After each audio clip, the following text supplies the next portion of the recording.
రాధవరం village. నా పేరు నల్ల ఎల్లయ్య, గ్రామశాఖ అధ్యక్షుడిని.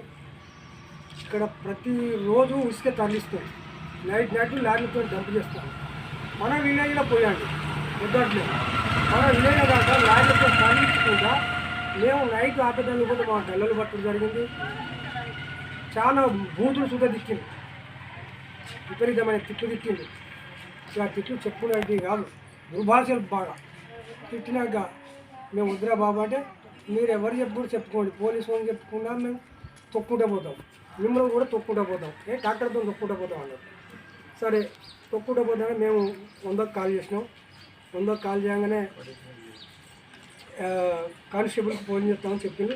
వాళ్ళు కూడా మాకు ఫోన్ చేస్తే నేను మాట్లాడితే సార్ పలానా దగ్గర డంప్ జరుగుతుంది, మీరు బల్లం పట్టుకోవాలంటే ఆ నైట్ 3 సార్లు 100 కొడితే 3 సార్లు 4వ బండ్ల దగ్గర పోయింది.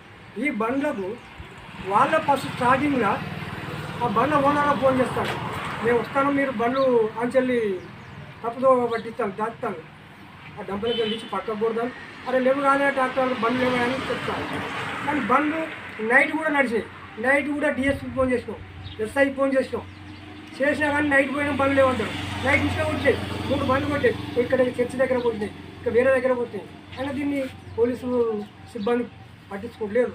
దీన్ని చైనా చర్య తీసుకొని విలేజ్లో ఎవరైతే కట్టుకునే వ్యక్తున్నారో వారు పోలీస్ స్టేషన్ కానీ మన మండలం పోయి ఒకటి లెటర్ రాసుకొని వచ్చి వాళ్ళు కొట్టుకుంటారు. విలేజ్